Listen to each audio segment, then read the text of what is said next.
Hello student, class 9th maths का common compartment paper है ये 2023 जो कि 19 अप्रैल 2023 को हुआ है। तो जिन बच्चों का एग्जाम हो गया है वो अपने आंसर्स चेक कर सकते हैं एंड कमेंट करके बताइएगा कि आपका एग्जाम कैसा गया। तो इसका हम सेक्शन ए स्टार्ट कर चुके हैं। तो शुरू के क्वेश्चन नंबर 1 to 7 आपने प्रीवियस वीडियो में कर लिए हैं, तो वो उसका लिंक मैं डिस्क्रिप्शन में दे दूंगी, तो डिटेल सोल्यूशन आप वहाँ से चेक कर सकते हैं। अभी मैं 1 to 8 का जल्दी जल्दी सोल्यूशन बता रही हूँ और फिर आगे की क्वेश्चन स्टार्ट करते हैं। तो देखिए क्वेश्चन नंबर 1 का आंसर x-1 फैक्टर दिया था इस क्वाड्रेटिक पॉलिनोमियल का, तो a आपको फाइंड करना था। तो इसका आंसर आपका -6 आएगा और ये इसका सोल्यूशन है। इसको डिटेल्ड मैंने आपको प्रीवियस पार्ट में करा दिया है, तो आपको डिस्क्रिप्शन में लिंक मिल जाएगा या फिर आप चैनल के पेज पे जाके भी इस वीडियो को सर्च कर सकते हैं। ठीक है, सेकंड क्वेश्चन आपको बोला था एक कॉन्जिक्यूटिव साइड रोम्बस की आपको गिवन थी 3x - 6 और x + 14 और आपको साइड ऑफ रोम्बस निकालनी थी। कॉन्जिक्यूटिव साइड रोम्बस की क्या होती है, इक्वल होती है। तो ये साइड इस साइड के क्या रखनी थी, इक्वल, और इसे x के लिए सॉल्व करना था। तो x का आंसर इसमें 10 आएगा जो कि ऑप्शन ए है। किस किस का ये आंसर आया कमेंट करके बताइएगा। थर्ड क्वेश्चन आपको ऑरिजिन के कोऑर्डिनेट पूछे थे। ऑरिजिन के कोऑर्डिनेट तो सबको आते होंगे, 0 0 होता है। डी ऑप्शन इसका थर्ड क्वेश्चन का आंसर क्या है, डी ऑप्शन। ऑरिजिन किसको कहते हैं, 0 0 पॉइंट को। उसके बाद नेक्स्ट क्वेश्चन आपको √32 को डिवाइड करना था √2 से। तो इसका आंसर देखो, √32 को आपको क्या करना था, प्राइम फैक्टर करना था। तो ये 2 2 2 5 बार आ जाएगा और 2 यहाँ इस पेयर में से बाहर निकल जाएगा, 2 इस पेयर में से बाहर निकल जाएगा और ये सिंगल रूट अंदर ही रहेगा एंड ये भी अंदर ही रहेगा रूट के। फिर डिवाइड करोगे तो फ्रैक्शन देखो, ये 2 2 जा 4 और √2 हो जाएगा और 4 √2 और √2 से डिवाइड करोगे तो √2 से √2 कैंसिल, 4 आंसर आएगा। बी ऑप्शन इसका करेक्ट होगा। तो क्वेश्चन नंबर 4 का आंसर बी ऑप्शन है, 4। क्वेश्चन नंबर 5 में आपको बोला था अगर एक पॉइंट P है जो MN के बीच में लाई करता है और C एक मिड पॉइंट है जो MP का मिड पॉइंट है। तो इसका देखो डायग्राम अगर आप बताओ तो MN का मिड पॉइंट तो P है और C MP का मिड पॉइंट है। तो कंडीशन C आपकी ट्रू है। इसको मैंने डिटेल सोल्यूशन करा दिया है इससे प्रीवियस वीडियो पे, तो वो आप डिस्क्रिप्शन में लिंक में देख लेना या चैनल के पेज पे भी जा सकते हो और पूरी प्लेलिस्ट भी बनेगी क्वेश्चन पेपर की, तो उसको भी आप चेक कर सकते हो। ठीक है, डिस्क्रिप्शन में आपको लिंक मिल जाएगा। क्वेश्चन नंबर 6 में आपको बोला था if 1 - 2 is the solution of the equation 2x - y = p, आपको p वैल्यू फाइंड करना था। तो ये क्वेश्चन भी हमने जितने भी प्लेलिस्ट के क्वेश्चन पेपर्स थे जो मैंने आपको कहा था कि अच्छी तरह से आप सॉल्व कर लेना, वो क्वेश्चन मोस्टली क्वेश्चन उसी में से आए हैं। तो आपने अगर किए होंगे आई होप तो आपका पेपर अच्छा गया होगा। कमेंट करके बताइएगा कि कैसा गया आपका एग्जाम। तो देखो x की वैल्यू 1 दी है, y की वैल्यू -2 दी है और यहाँ पे x और y की वैल्यू रखना था और p की वैल्यू निकालनी थी। तो जब हम x की जगह 1 रखेंगे और y की जगह -2 रखेंगे, ये माइनस देखो फॉर्मूले का, और इसका भी माइनस अलग से लगाना है क्योंकि यहाँ ये माइनस में दिया हुआ है। तो 2 1 जा 2 - +2, तो 2 2 जा 2 और 2 4, p की वैल्यू आपकी 4 आएगी इस क्वेश्चन में। तो क्वेश्चन नंबर 6 का आंसर ए ऑप्शन है। तो किस किसने ए ऑप्शन टिक किया, क्वेश्चन नंबर 6 में 4 आंसर है इसका। क्वेश्चन नंबर 7 में आपको बोला था एक सर्कल है जिसकी रेडियस 13 है और एक कॉर्ड 10 है। तो आपको कॉर्ड का सेंटर से डिस्टेंस निकालना था।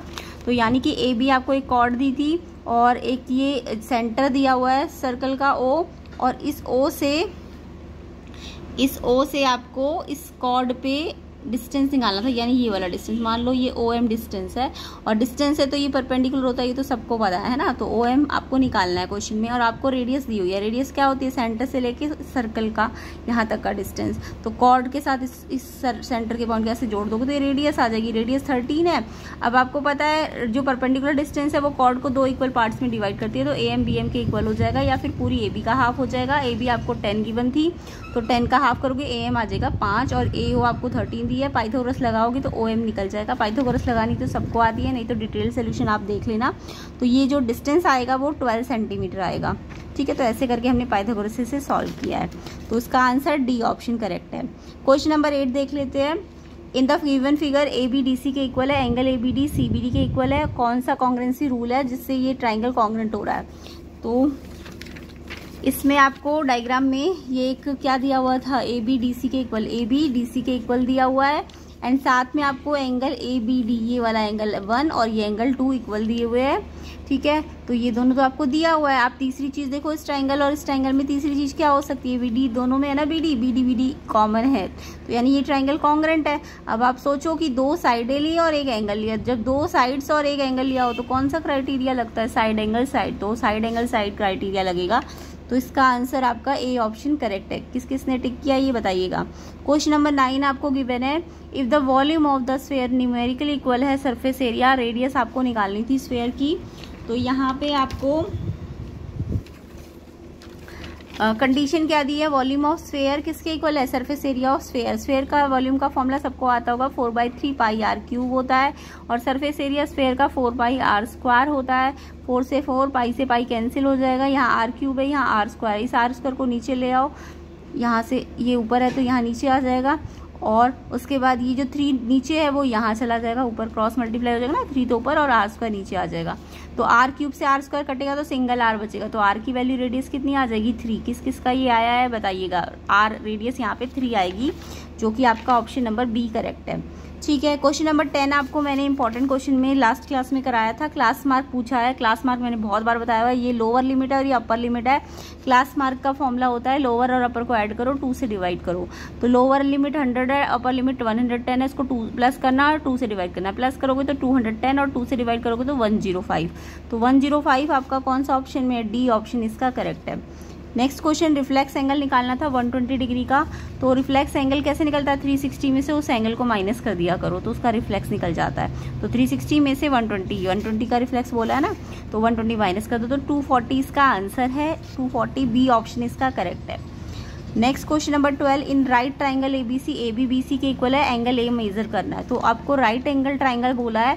अब आपको इसमें ये नहीं बताया कि किस पे राइट एंगल है, बट अंडरस्टूड है कि अगर ए बी बी सी के इक्वल है तो ऑब्वियसली एंगल बी 90 होगा, क्योंकि हाइपोटेन्यूज तो कभी भी इक्वल नहीं हो सकता ना।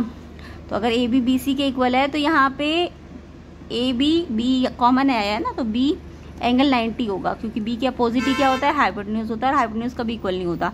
तो ए बी बी सी अगर इक्वल है तो एंगल बी 90 है। अब एंगल बी 90 है तो आपको, तो देखिए एंगल बी 90 है और ए बी बी सी के इक्वल है, तो ए बी अगर बी सी के इक्वल है तो ये सामने वाले एंगल भी क्या हो जाएंगे, इक्वल हो जाएंगे, यानी एंगल 1 और 2 इक्वल हो जाएंगे। इन दोनों को आप एक्स मान लेना, तो इन तीनों का सम कितना होता है, 90 प्लस एंगल 1 प्लस एंगल 2 180 होता है। अब इन दोनों को आपने इक्वल, ये इक्वल साइड थी तो इक्वल एंगल भी होंगे सामने वाले, तो इनको एक्स माना है, तो एक्स एक्स 2x और ये 90 यहाँ के माइनस हो जाएगा, 180 माइनस 90 90 और ये 2 यहाँ डिवाइड हो जाएगा, तो ईच एंगल कितने का आ जाएगा 45 डिग्री। तो उन्होंने ईच एंगल ए पूछा है, तो एंगल ए यही तो है, ये वाला जो इक्वल एंगल है, ए और सी ही तो इक्वल है, तो एंगल ए कितना आ जाएगा 45 डिग्री। तो इसका आंसर डी ऑप्शन करेक्ट होगा। Next question number 13, in a parallelogram ABCD angle C 108 है और आपको एंगल B निकालना है। तो पैरेललोग्राम की प्रॉपर्टी तो सबको आती होगी। पैरेललोग्राम ABCD में देखो, अगर आपको एंगल C दिया है और एंगल B दिया है ना, एंगल C दिया है, एंगल C 108 दिया है, एंगल C आपको 108 दिया और B आपको निकालना है। क्वेश्चन में एंगल B निकालना है, तो एंगल B निकालना है। तो आपको पता है ना, एंगल B और C एडजेसेंट एंगल होते हैं, B के साथ ही है ना C, तो B एडजेसेंट एंगल जो होता है इनका सम 180 होता है एक पैरेललोग्राम में। ये दोनों एडजेसेंट एंगल है, अपोजिट एंगल इक्वल होते हैं बट एडजेसेंट एंगल क्या होते हैं, इक्वल। तो C और B क्वेश्चन में बोला है, C दिया है और B निकालना है, तो B और C का सम कितना होता है 180। B आपको निकालना है और C आपको 108 दिया था, तो B निकालने के लिए 108 को 180 में से माइनस करोगे, 72 डिग्री इसका आंसर है, जो कि आपका ऑप्शन नंबर C में है। क्वेश्चन नंबर 13 का आंसर C ऑप्शन होगा। उसके बाद question number 14, formula curve surface area of कोन। ये तो मैंने बहुत बार क्वेश्चन पेपर में कराया हुआ था आपको, प्लेलिस्ट अगर आपने पूरी की होगी तो। Curve surface of area of cone हमने क्या लगाया था, पाई आर एल। अगर total surface area of cone होता तो पाई आर एल नहीं होता, फिर pi r common r plus l हो जाएगा। ये TS से होता है, बट CS से पूछा था आपको पाई आर एल, तो pi r L A option इसका करेक्ट है। नेक्स्ट क्वेश्चन नंबर 15, तो बहुत बार ये वाला क्वेश्चन पेपर में भी बहुत आया था, तो हमने किया भी था। AOC और BOC ये लीनियर पेयर बना रहे हैं, आपको BOC निकालना था, BOC। तो आपको पता है ये लीनियर पेयर बना रहे हैं, तो AOC और BOC का सम कितना होगा 180 लीनियर पेयर में। तो अगर ये 6x है और ये 3x है, तो ये 6x है, ये 3x है, तो इनका सम 180। 6x 3x 9x होता है 180 के बराबर, तो x निकालोगे तो 9 डिवाइड में चला जाएगा, तो ये 20 आ जाएगा। अब आपको तो कौन सा एंगल निकालने को होगा, BOC। BOC किसके बराबर है 6x के, तो 6x, x की जगह 20 मल्टीप्लाई कर दोगे तो 120 इसका आंसर आ जाएगा। ऑप्शन नंबर C इसका करेक्ट होगा। क्वेश्चन नंबर 16 देखते हैं। ये क्वेश्चन भी आपको क्वेश्चन पेपर में कराया गया था। अगर आपने क्वेश्चन पेपर्स अच्छी तरह से किए थे जो भी प्लेलिस्ट में गिवन थे, तो mostly question same to same वैसे ही आए हुए हैं। The perpendicular distance of the point -4 -3 from y axis. आपको y एक्सिस से इस पॉइंट का परपेंडिकुलर डिस्टेंस निकालना था। तो देखो, अगर ये पॉइंट को मैं कोऑर्डिनेट प्लेन में देखूं तो -4 -3 कहाँ मिलेगा? x के -4 यहाँ होता है और y का -3 यहाँ होता है, तो ये पॉइंट यहाँ मिलेगा कहीं पे। अब इस पॉइंट का हमें y से डिस्टेंस पूछा है ना, y से देखो, y से इस पॉइंट का y से डिस्टेंस एक्चुअल में जितना x से डिस्टेंस, x का कोऑर्डिनेट है ना, वही इसका y से डिस्टेंस है। यहाँ से यहाँ तक का डिस्टेंस किसके बराबर आ रहा है? 4 के बराबर आ रहा है ना। तो जब भी आपको y एक्सिस से डिस्टेंस पूछे तो आप x कोऑर्डिनेट लिया करो। क्या लिया करो? x coordinate. और अगर x से पूछते तो फिर आप y कोऑर्डिनेट लेते, तब आंसर 3 आता। बट अभी तो आपको y एक्सिस से बोला है तो x का कोऑर्डिनेट लेना है। x का कोऑर्डिनेट नेगेटिव मत लेना क्योंकि डिस्टेंस पॉजिटिव ही होता है। तो 4 आएगा इसका परपेंडिकुलर डिस्टेंस। ए ऑप्शन इसका करेक्ट है। Question number 17, 2 sides of triangle 8 और 11 गिवन था, सेमी पेरीमीटर 16 गिवन है और आपको थर्ड साइड निकालनी है। सेमी पेरीमीटर का फॉर्मूला मैंने बहुत बार कराया था जब हीरोन फॉर्मूला कराया था। सेमी पेरीमीटर होता है तीनों साइड का सम करो और 2 से डिवाइड करो। 2 साइड आपको दी हुई है 8 और 11, थर्ड आपको नहीं दी हुई है और सेमी पेरीमीटर आपको क्वेश्चन में गिवन है 16। तो ये सेमी पेरीमीटर का फॉर्मूला लगाओ, इसमें से एस भी पता है, ए भी पता है, बी भी पता है, और थर्ड साइड आपको निकालनी है। तो पहले तो 2 से यहाँ डिवाइड में है ना 2, तो यहाँ मल्टीप्लाई में चला जाएगा 32, और फिर 8 और 11 प्लस में 19 है, यहाँ के माइनस हो जाएंगे तो सी की वैल्यू 13 आ जाएगी, 13 सेंटीमीटर। तो ये आपका आंसर सी करेक्ट है इसका। Question number 18, semi perimeter of an equilateral triangle 60 है, एरिया निकालना था। तो देखो, इक्विलेटरल ट्राइंगल का मतलब क्या है कि जिसकी तीनों साइड इक्वल होती है। ए है, ये ए है, तो ये भी ए है, सारी इक्वल हो जाएंगी। तो सेमी पेरीमीटर का फॉर्मूला क्या होगा? इन तीनों को प्लस करो और 2 से डिवाइड करो, तो ए 3a हो जाएगा, 3a/2। तो यानी सेमी पेरीमीटर इक्विलेटरल ट्राइंगल का याद भी कर सकते हो आप, 3a/2 होता है। और ये आपको क्वेश्चन में 60 गिवन है। और ए की वैल्यू कैसे निकालोगे? ये 3 यहाँ डिवाइड मल्टीप्लाई है तो यहाँ डिवाइड में चला जाएगा और 2 यहाँ मल्टीप्लाई में चला जाएगा। तो ये 3 से कटेगा 20 और 22 जा 40, यानी ए जो साइड है वो 40 आ गई। अब आपको एरिया ऑफ इक्विलेटरल ट्राइंगल का फॉर्मूला याद होना चाहिए, √3/4 a² होता है। तो √3/4 ए कितना आया है? 40 आया है ना, और कितनी बार है? स्क्वायर है तो 2 बार लिखना है।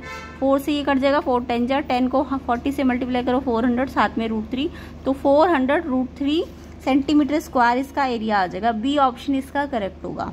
अब एजर्शन रीजन पे आ जाते हैं। क्वेश्चन नंबर 19, एजर्शन में ये वाला क्वेश्चन भी मैंने लास्ट रिवीजन क्लास में कराया था, फाइनल रिवीजन क्लास में अगर आपने किया हो तो। 107 × 93 का जो वैल्यू सॉल्व करके आएगा वो 9951 आएगा। वैसे तो ये आप बहुत इजीली ना खुद भी मल्टीप्लाई करके देख लेते, तो ये इतना आ रहा होता तो येस हो जाता, ठीक है। अदरवाइज इसकी आइडेंटिटी से हम इसे सॉल्व करते हैं।